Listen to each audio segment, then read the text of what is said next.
Assalamualaikum warahmatullahi wabarakatuh, sahabat Bougainville, jumpa lagi dengan GG Channel. Bunga bougainville merupakan salah satu tanaman hias yang paling sering kita jumpai baik itu di pinggir jalan, halaman rumah, di pekarangan, sampai di taman. Ada beberapa syarat yang harus dipenuhi agar bunga bougainville dapat dibudidayakan dan tumbuh. Salah satunya bunga bougainville dapat tumbuh di dataran rendah maupun dataran tinggi dengan ketinggian kurang lebih 1.400 meter di atas permukaan laut. Tanaman hias ini dapat berbunga banyak dan warnanya cerah maksimal pada daerah yang memiliki ketinggian 700 sampai 1.000 meter. Tapi semua itu tergantung cara kita merawatnya. Jika kita merawat asal-asalan meskipun di daerah dengan ketinggian ideal, bunga bougainville tidak akan bisa tumbuh. Nah, bagi kalian yang sedang maupun memiliki keinginan untuk memelihara bunga bougainville, akan kami berikan tips dan trik bagaimana cara merawat bunga bougainville agar cepat berbunga. Tanam di media yang tepat. Jika ingin bunga bougainville dapat tumbuh dan berbunga dengan cepat, salah satu yang harus diperhatikan ialah media tanamnya. Media tanam yang baik bagi bunga bougainville ialah campuran tanah dan humus yang memiliki kesuburan cukup tinggi, sirkulasi udara yang baik. Perlu diperhatikan juga suhu di daerah bunga bougainville ditanam.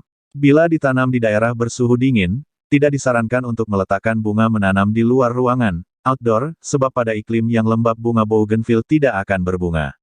Penyinaran yang cukup. Tanam atau letakkan di tempat yang terkena sinar matahari, jangan sampai diletakkan atau ditanam di tempat yang terhalang dari sinar matahari ya. Bunga bougainville termasuk jenis tanaman yang memerlukan sinar matahari selama sehari penuh.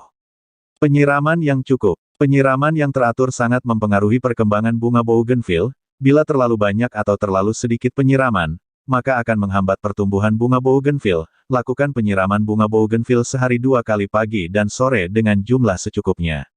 Apalagi musim hujan, tidak perlu melakukan penyiraman karena dikhawatirkan kelebihan pasokan air. Jika kelebihan pasokan air, maka tanah mengalami kejenuhan air sehingga mengakibatkan terjadinya kekurangan oksigen dan kelebihan CO2. Akibatnya fungsi akar dalam bunga bougainville untuk menyerap air dan tanah justru mengalami gangguan. Pemangkasan cabang dan ranting secara berkala. Pangkaslah ranting atau cabang bunga secara teratur. Hal ini dilakukan untuk memberi kesempatan keduanya untuk tumbuh dan membuat bunga kertas tampak lebih subur dan terlihat cantik. Cukup potong pada cabang atau ranting yang panjangnya berlebihan. Pemotongan ini memerlukan seni estetika yang kita miliki. Jika salah dalam memotong bisa-bisa bunga bougainville tidak lagi menjadi cantik, jadi berhati-hatilah. Pemberian pupuk secukupnya. Bunga bougainville sebenarnya tidak terlalu membutuhkan banyak pupuk, akan tetapi jika ingin bunga yang lebih subur, pemupukan bisa dilakukan secukupnya saja. Proses pemupukan pada bunga kertas dilakukan saat pembungaan. Disarankan pupuk yang digunakan ialah pupuk organik atau pupuk kompos dengan takaran secukupnya. Hindari penggunaan pupuk kimia, apalagi jika kalian tidak terlalu paham dengan fungsi dan kegunaannya. Perlakukan stres air. Perlu diperhatikan bahwa ada masa dalam 1 tahun, bunga kertas tidak memerlukan air, yaitu pada saat pembungaan. Pembungaan biasanya diawali dengan keadaan stres air, artinya untuk memacu proses pembungaan tanaman membutuhkan kondisi kekurangan air dalam jangka waktu tertentu. Masa ini diawali dengan munculnya 1 atau 2 buah kuncup bunga kertas dan biasanya terjadi selama 3 sampai 4 hari. Pada masa tersebut, kita tidak perlu menyiram bunga bougainville dengan perhitungan tanaman tidak akan mati selama tidak kita siram air. Setelah masa tersebut dilewati, kemungkinan daunnya akan rontok sebagian dan bunga bougainville mulai mengeluarkan kuncup.